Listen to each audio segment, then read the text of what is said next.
Halo Tribuners, kembali lagi bersama saya Iqbal Naim dalam program Lebih Dekat. Dan kali ini di program spesial Lebih Dekat, kita bakal lebih dekat lagi dengan salah satu sosok di Kabupaten Gorontalo. Namun di episode kali ini saya nggak sendirian, karena saya ditemani oleh rekan saya dari BKKBN Provinsi Gorontalo. Halo Kak Tian. Hai Bang. Ya, kita sama-sama dulu teman-teman Tribuners yang ada di rumah dimanapun mereka menonton siaran kita pada hari ini ya, di episode kali ini. Nah, kira-kira kita di sini mau ngapain nih, Tian? Jadi hari ini kita bakalan ketemu sama Bunda Asuh anak stunting. Nah, ketemu dengan Bunda Asuh, tentunya kita bakal ngobrol-ngobrol terkait dengan salah satu permasalahan yang serius, yaitu permasalahan stunting. Ya. Nah, bagaimana kelanjutannya? Kita langsung aja ke dalam. Nah, Tian, kali ini kita bakal ngobrol dengan Bunda Asuh anak stunting. Teman-teman Tribuners di rumah ini tentunya sudah penasaran siapa sih Bunda Asuh anak stunting di Kabupaten Gorontalo. Nah, Bunda Asuh anak stunting Kabupaten Gorontalo ini juga merupakan Ketua TP PKK Kabupaten Gorontalo nih, Tian. Nah, permasalahan yang bakal kita ngobrol bareng dengan Bunda Asuh ini itu terkait dengan permasalahan stunting. Nah, Tian dari BKKBN Provinsi juga melihat stunting ini seperti apa sih? Iya, jadi benar Bang. Stunting itu menjadi salah satu permasalahan. Kenapa? Karena itu ada di balita gitu ya, karena seperti yang kita tahu ada namanya 1000 hari pertama kehidupan, yang dimana semuanya itu dimulai dari masa balita, begitupun juga dengan stunting. Nah, betul banget ya. Jadi permasalahan terkait dengan stunting ini intinya salah satu konteks permasalahan yang cukup rumit nih. Benar banget, karena dapat berjangka panjang. Betul sekali untuk ya. bangsa kita. Betul. Nah, mungkin lebih jelas lagi dan lebih tahu lagi terkait dengan permasalahan stunting ini, bagaimana kalau kita coba untuk lebih dekat dengan sosok Bunda Asuh anak stunting sebagai juga Ketua TP PKK dari Kabupaten Gorontalo yang akan ngobrol bareng bersama kita, saya Iqbal dan Destian. tentunya di program Lebih Dekat tribungorontalo.com, mata lokal menjangkau Indonesia. Oh iya, betul. Kadang pohon rimbun. Betul. Coba.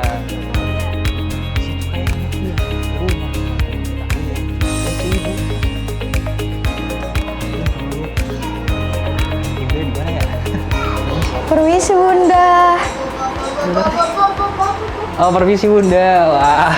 Iya, oh lagi seru-seruan nih ya. Iya. Waduh. Iya, boleh lagi ikut ngapain, gabung? Boleh. Kita gabung juga dong Bunda ya. Iya. Boleh. Aduh. Ini siapa namanya nih? Namanya siapa? Hai. Oh, High Aksala. five. Iya. Sarah. Salah siapa mandi? Juga ada yang bilang mandi. Ini namanya Oh siapa? iya, namanya. Esa. Oh Eksa. Karena kayak kasih Oh iya. Nama siapa? Oh, asalnya nggak ada ya? Ada Theo, ada teman. Oh, ada teman. Iya, ada Theo, ada Godzilla. Nah, ini banyak mungkin teman-teman di luar sana, teman-teman Tribuners penasaran Bunda terkait dengan pola asuh yang seperti ini, tetap asik bermain dengan cucu, itu bagaimana sih membagi waktunya gitu Bunda? Ya, ketika kita pas lagi istirahat, rehat ya, pasti kita sholat ya. Anak-anak cucu belum pada tidur. Malam juga demikian. Pas lagi malam biasanya giliran grandpa-nya gitu ya. Jadi kami berdua di mana ada waktu ya bersama. Betul. Cucu lagi ngumpul. Jadi selalu meluangkan waktu lah untuk keluarga, tentunya untuk cucu-cucu juga. Ini asik banget Bunda ya. Iya, Nah, kan usia-usia golden age ya. iya, golden. Coba aku mau ikut.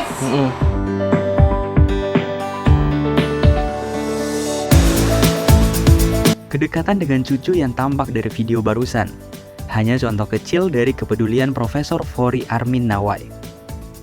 Menjabat sebagai Ketua Tim Penggerak PKK Kabupaten Gorontalo, Fori Nawai banyak terlibat dalam kegiatan-kegiatan sosial, terlebih yang berhubungan dengan perempuan dan anak.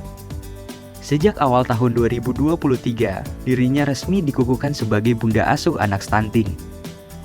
Ia punya pekerjaan rumah yang cukup besar sebagai seorang perempuan yang diteladani banyak orang. Ia harus mampu mengedukasi seluruh lapisan masyarakat di wilayahnya. Karena Hingga hari ini Kabupaten Gorontalo masih menjadi daerah dengan prevalensi stunting tertinggi di Provinsi Gorontalo. Lantas, bagaimana kiprah Fori Nawai dan strategi apa yang ia lakukan untuk menangani kasus stunting?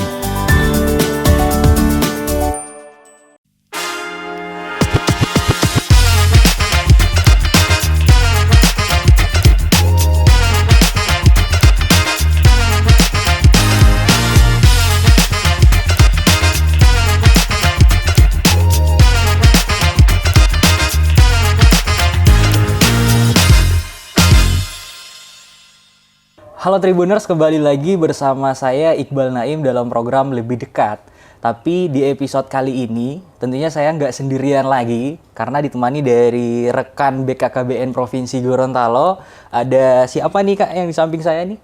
Aku Destian, aku dari BKKBN Provinsi Gorontalo yang hari ini bakalan menemani Iqbal dalam program atau bincang-bincang di Lebih Dekat gitu Tian ya. Jadi Tribuners sekalian, kali ini kita bakal ngobrol dengan Ibu Prof. Dr. Haja Fori Armin Nawai, MPD sebagai Ketua TP PKK dari Kabupaten Gorontalo dan juga sebagai Bunda Asuh Anak Stunting Kabupaten Gorontalo di tahun ini baru saja dilantik ya dari BKKBN Provinsi Gorontalo.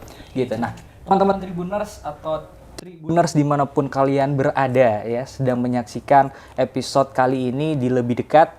Tentunya kami mengucapkan banyak terima kasih Bu sudah dijamu sangat spesial, sudah diberikan kesempatan untuk ngobrol-ngobrol bareng dan juga tadi sudah kita lihat kesibukannya walaupun banyak agenda di luar sana tetap meluangkan waktu ya bermain dengan cucu dengan keluarga gitu Bunda ya. Nah, Bunda terkait dengan kesibukannya seperti itu. Kira-kira mungkin bisa diceritakan nggak Bunda apa kesibukan yang seperti itu bagaimana cara membagi waktunya gitu Bunda? Oke ya, terima kasih. Assalamualaikum warahmatullahi wabarakatuh. Jadi sangat kompleks ya, karena kegiatannya di samping organisasi juga ada tugas pokok. Nah untuk memanage waktu tentunya kita harus melihat seberapa pentingkah mana yang lebih didahulukan. Sementara kalau saya banyak organisasi yang saya daulati ya, yang saya pegang, termasuk Bunda Stunting ya, kemudian Bunda Baca, kemudian Bunda PAUD, dan lain-lain lah, di samping ketua organisasi. Di sela kesibukan tentunya ada waktu, ruang untuk bisa menghadiri kegiatan dari organisasi lainnya. Cuma saya biasanya mengambil yang simpel, mana yang lebih urgent di situ, yang penting dan tidak mengganggu tugas pokok. Yang jelas tugas pokok sekarang kalau urusan mengajar tentunya kita boleh daring, kita boleh buat tugas atau memberikan tugas dan juga biasanya ada penundaan waktu. Jadi misalnya kalau pas tabrakan dengan kegiatan organisasi, kalau dia bukan ujian itu boleh. Kalau ujian saya tidak bisa sama sekali karena memang saya mendahulukan ujian daripada kegiatan organisasi. Betul sekali ya. Jadi selain sebagai Bunda Asuh Anak Stunting juga ada bunda-bunda yang lain Bunda ya. Gitu ya. Jadi Bunda terkait dengan tugas Bunda juga selain sebagai Bunda Asuh Anak Stunting itu sebagai Ketua TP PKK dari Kabupaten Gorontalo itu kaitannya dengan stunting atau kenapa harus stunting Bunda yang perlu diperhatikan gitu? Iya, karena stunting ini masalah Indonesia, masalah dunia lah gitu ya. Jadi kalau khususnya di Indonesia itu sangat tinggi ya, termasuk kami di kabupaten, tidak terkecuali Kabupaten Gorontalo. Namun ini masalah tidak bisa kita anggap sepele. Penanganannya tentunya yang mengancam utama pada stunting adalah kualitas manusianya. Tentunya manusia secara keseluruhan, manusia Indonesia, manusia di berbagai daerah. Kemudian yang kedua yang mengancam adalah daya saing daripada manusia itu sendiri. Tentunya kalau stunting itu jadi masalah, kita cari solusinya dong. Dari sisi pelayanan, kemudian intervensi, kemudian juga kita secara bersama-sama, tidak boleh sendiri karena leading sektornya sudah ada di BKKBN. Dulu di Dinas Kesehatan. Nah, Dinas Kesehatan tidak lepas begitu. Di samping BKKBN juga kami dibantu oleh Dinas Kesehatan dan juga puskesmas yang ada di bawah. 19 kecamatan itu ada 23 puskesmas yang benar-benar membawa program itu bersama-sama. Jadi secara runut kami melakukannya. Oke, jadi tadi saya mendengarkan ada kolaborasi berarti Bunda ya.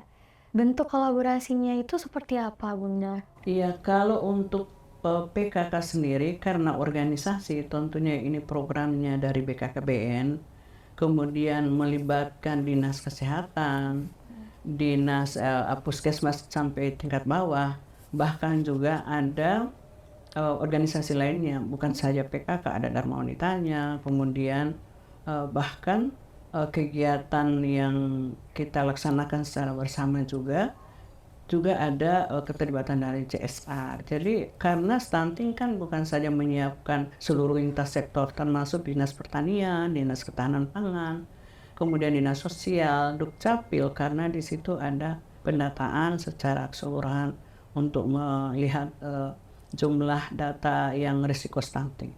Kita nggak bisa lepas juga. Nah, kalau PKK itu langsung implementasi di lapangan.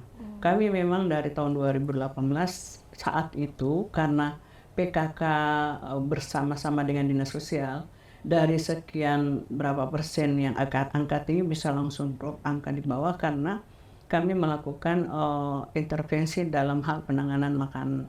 Jadi bukan dalam bentuk bantuan ya. Jadi bantuan saat ini memang kalau Bunda Asuh ya, kami membantu langsung dalam beberapa dinas yang kita mengeroyok dan kita satukan ke orang yang kita bantu. Namun untuk sekarang ini kami membantu secara langsung untuk memberikan makanan tambahan, dan itu makanan stunting itu pun melalui proses pelatihan dulu, jangan langsung memberikan makanan yang tanpa kita juga merapatkan barisan dengan seluruh. Dan kami itu benar-benar anggarannya ada di puskesmas. Dan kami sudah rapat, kami sudah memberikan warning bagaimana ini bisa terlaksana dengan maksimal. Dan insya Allah minggu depan kita sudah mulai action.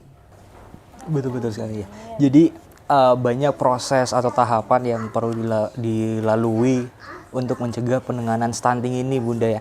Nah tadi ada TPPKK juga berperan penting di situ, berkolaborasi juga dengan BKKBN, Dinas Kesehatan, ada dibentuknya program Bunda Asuh Anak Stunting gitu Bunda ya. Tapi yang kembali lagi di daerah sendiri, di daerah wilayahnya Bunda sendiri di Kabupaten Gorontalo, terkait dengan stunting bagaimana Bunda di Kabupaten Gorontalo? Kalau stunting memang ada tinggi ya di kita, tapi mau tinggi apapun ini tidak bisa kita korek bersama.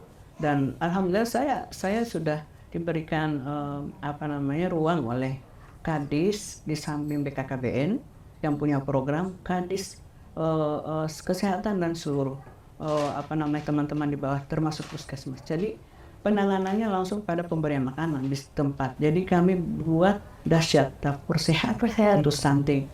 Kemudian poskiji. Nah poskiji ini kami melibatkan seluruh elemen, bukan saja dari dinas atau dari desa pun ikut, karena di program desa juga ada dana khusus untuk stunting. Jadi kita secara keroyokan bersama, karena yang kena stunting di desa masing-masing walaupun dia wilayah kecamatan, tapi di desa yang. Nah itulah kami tidak bisa lepas tangan. Nah kami adalah penggerak memberdayakan keluarga di masyarakat. Jadi mau tidak mau kami harus turun tangan. Betul ya, sekali jadi ya. pencegahan stunting dari hulu ke hilir gitu ya.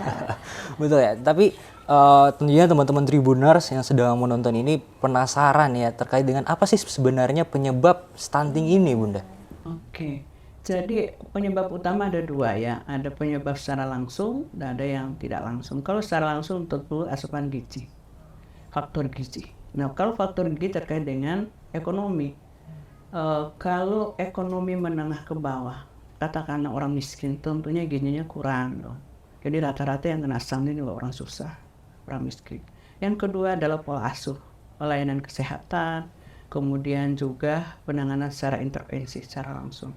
Kemudian ketersediaan pangan, dan inilah peran kami PKK ketika kami melihat kondisi yang ada saat ini. Nah PKK itu melibatkan dari unsur dinas ketahanan pangan. Kami pun menggerakkan pekarangan yang hatinya PKK melalui penanaman dan sebagai hortikultura baik dari sayur, sehingga masyarakat tidak selalu belanja di luar karena ekonomi setelah kita bantu dari PKH-nya, ada BLT-nya, ada lagi apalagi bantuan lain.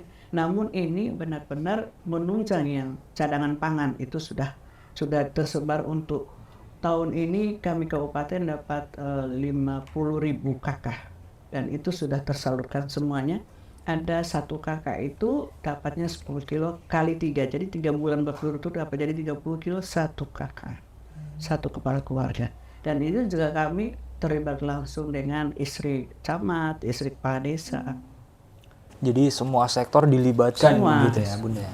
Nah, merupakan suatu perhatian khusus terkait dengan stunting terkhusus di Kabupaten Gorontalo yang prevalensi angkanya masih relatif tinggi beberapa dengan kabupaten lain atau daerah-daerah lain. Nah, yang mungkin satu hal yang menarik ya Bunda ya, apakah ada perbedaan kultur gitu Bunda yang membuat Kabupaten Gorontalo masih walaupun di tahun ini turun 10% tapi masih agak tinggi gitu Bunda? Oke. Jadi kalau masalah kultur ini adalah kebiasaannya. Kita harus terpengaruhnya ke stunting ya.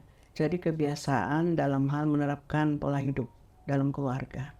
Nah, di situ ada contoh kecilnya karena dalam hal kedaerahan lah ya. Sebenarnya beberapa daerah juga hampir ada kesamaannya.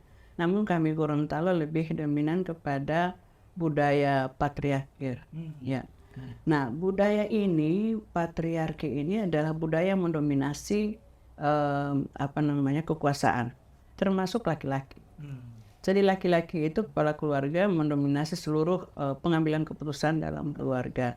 Contoh angka kematian ibu dan anak, angka kematian ibu ketika ibunya melahirkan dan akan mau dibawa ke rumah sakit dan sebagainya atau puskes terdekat, itu kadang suami masih dalam posisi yang menggantungkan hari, ya, sebentar dulu belum waktunya dan sebagainya. Jadi keputusan serta-merta itu suami. Nah, di lain sisi ini yang perlu dibantu. Nah, sehingganya bisa saya tidak mudah cepat tertolong. Nah, yang muncul kematian.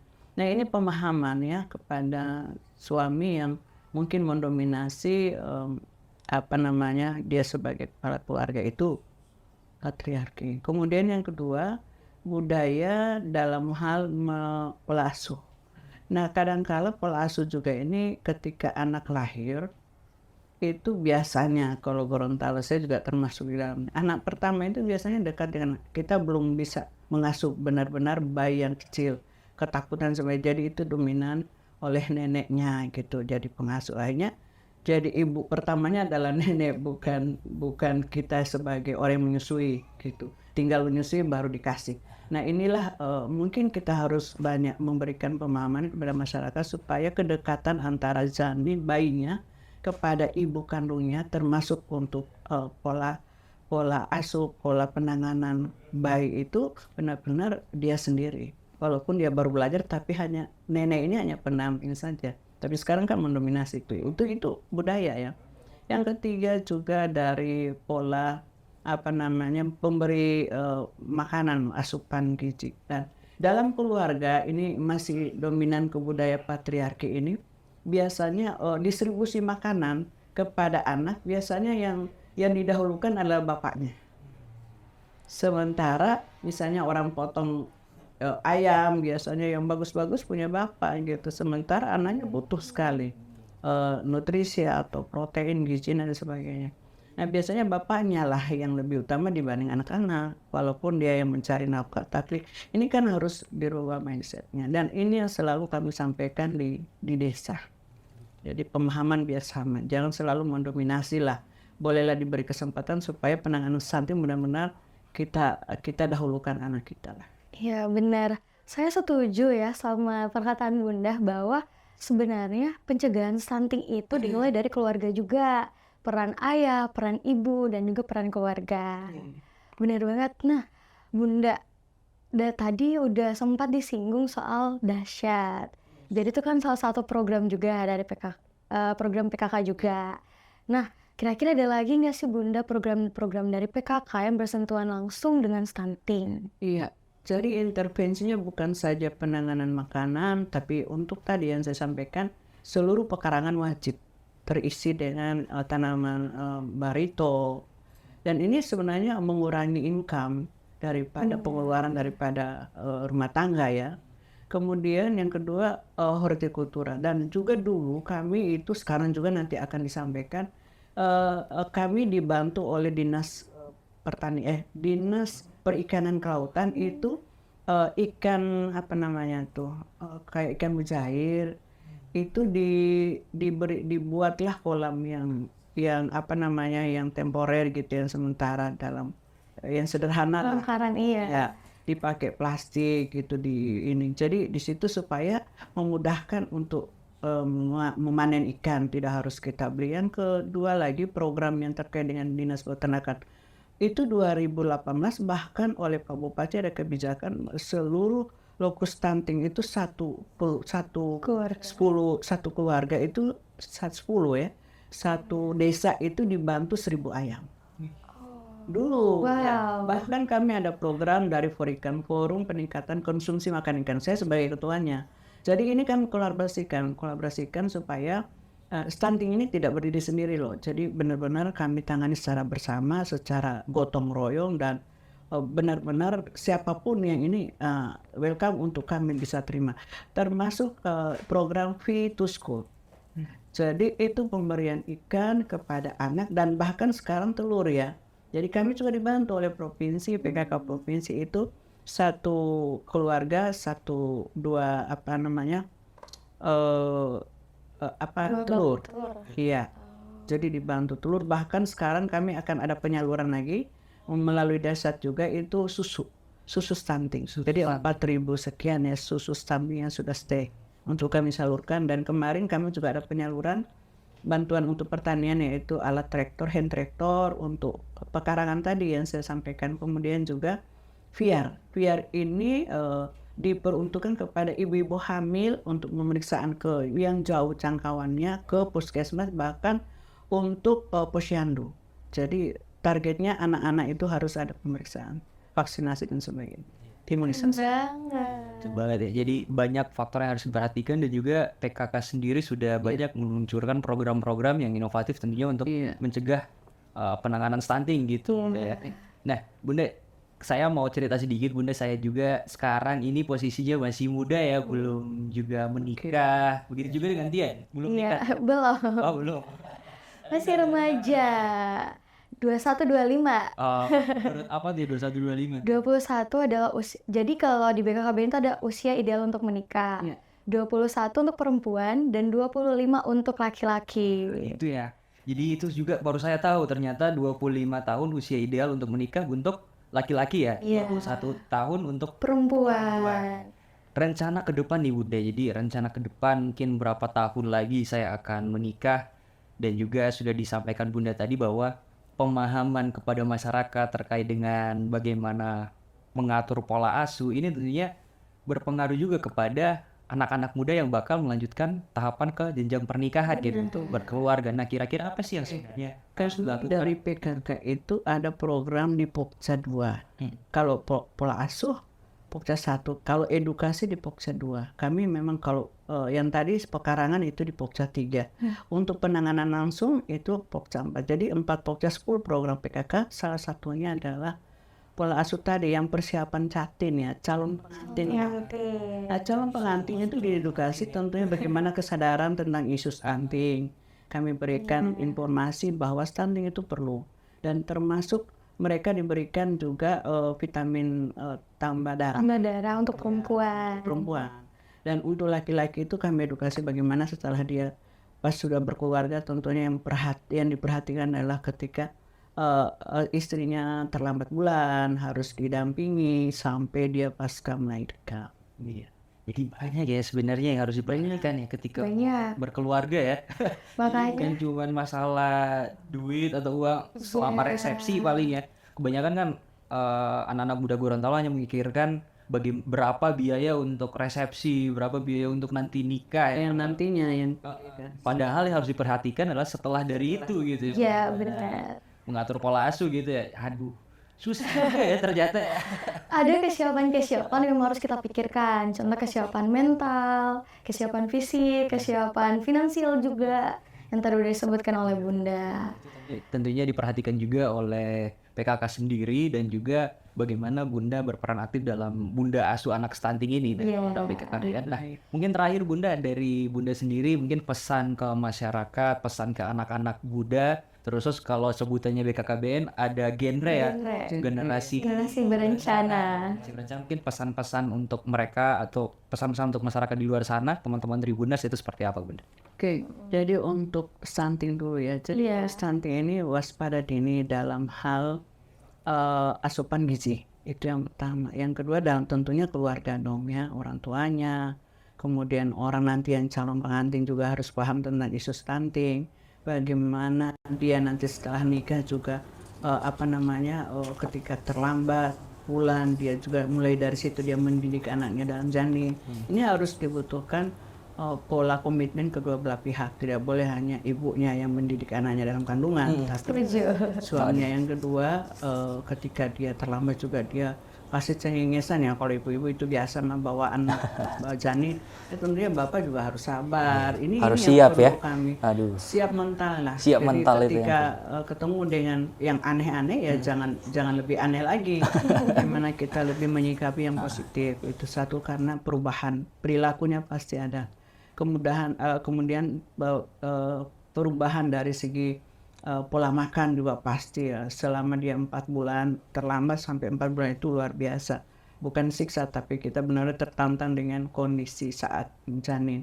Kemudian yang stunting ini benar-benar dari sisi gizinya, makanan, pola makan, pola asuh, pola kehidupan juga, dan yang paling utama juga calon-calon pergaulan. Itu jangan sampai menyeret dengan hal-hal yang mungkin di luar daripada yang tidak diinginkan. Ini untuk genre, karena genre ini generasi yang perlu dipersiapkan, generasi emas menurut saya, karena apalagi perempuan itu benar-benar emas yang boleh dijaga, yang jangan sampai rusak. Dan ini juga malapetaka untuk keluarga. Sekarang ini generasi genre, kami banyak menangani beberapa kasus ya terkait dengan program pendampingan narkoba gitu ya, yang kecanduan dan sebagainya. Kami juga masalah-masalah sosial lainnya itu program genre kami sudah lakukan, termasuk pendampingan, penyembuhan, kemudian pelecehan seksual itu butuh waktu yang luar biasa, dan generasi akan datang supaya dia privasinya benar-benar terjaga, jangan sampai terekspos di media. Kami juga punya program dulu, ada wartawan sayang anak. Kenapa sayang anak atau sayang keluarga? Karena nanti semua kegiatan yang terkait dengan bencana yang dalam keluarga atau petaka itu jangan sampai terekspos itu. Kemudian yang kedua, jaksa sayang anak. Jadi jaksa sayang anak ini benar-benar keberpihakannya tinggi kepada anak-anak. Jangan selalu masalah ini dibebankan berat, karena pasti ada sebab akibatnya. Kenapa anak terjerumuskan, tidak pernah diduga bahwa dia mencelakai ataukah dalam narkoba biasa saja dimanfaatkan oleh orang dewasa. Ini masalah-masalah seperti itu pun kami akan lakukan, dan itu sudah berjalan sih. Kemudian juga polisi sayang anak gitu, karena biasanya kasus terjadi antar remaja yang sudah pergaulannya di luar dari dugaan, itu langsung diangkat kalau ada yang keberatannya. Polisi harus menjaga privasi daripada anak korban itu. Dan kami juga ada P2T P2A, kami ada Puspaga, itu pembelajaran keluarga, jadi di dalamnya ada psikolog. Jadi semuanya ikut dalam suatu wadah yang tentunya kita kurang pilih mana yang masuk ke genre, mana pembinaan, mana penanganan, mana juga intervensi. Oke, ya. Jadi iya, keren banget. Jadi program-program juga dari PKK yang udah dijalankan, terus juga bagaimana kasih sosialisasi ke masyarakat, program-program inovatif untuk mencegah stunting ini gitu ya. Dan juga pesan sudah disampaikan tadi kepada generasi remaja atau generasi berencana ya. Generasi berencana dari BKKBN Provinsi Gorontalo dan juga para remaja di seluruh Provinsi Gorontalo, terkhusus di Kabupaten Gorontalo itu sendiri. Nah, mungkin ini sudah masuk di sesi terakhir, Bunda. Jadi kami mengucapkan banyak terima kasih sudah diberikan kesempatan. Tadi juga udah sempat main-main dengan cucu ya. Dan juga ke depan mungkin Tian atau saya punya rencana menikah di beberapa tahun ke depan, kita tentunya harus siap dong ya. Benar Harus banget. banyak banget yang dipersiapkan gitu ya. Dan juga untuk nggak stunting nanti anak kita juga harus punya kelayakan, walau bukan cuma dalam bentuk uang atau apa, kita juga harus siap semuanya gitu. Atau biasa disebut dengan 1000 hari pertama kehidupan. 1000 hari pertama kehidupan. 1000 HPK kalau 1000 HPK ya. Iya. 1000 HPK. Iya, Tian udah ada rencana, Tian? Belum. Setelah mendengar Iya. ceritanya ya. Setelah dari sini mungkin udah bisa dipikirkan Mungkin lah ya. nanti. Belum siap. Betul ya. Jadi teman-teman Tribuners, ini sudah masuk di sesi terakhir. Jadi kami ucapkan banyak terima kasih kepada Ibu Fori yang sudah menemani kita dan berikan kesempatan juga. Kembali lagi saya sampaikan. Dan juga saya Iqbal dari tribungorontalo.com, dan juga ada Saya Destian dari BKKBN Provinsi. pamit undur diri, sampai berjumpa lagi di episode selanjutnya dalam program Lebih Dekat. Terima kasih.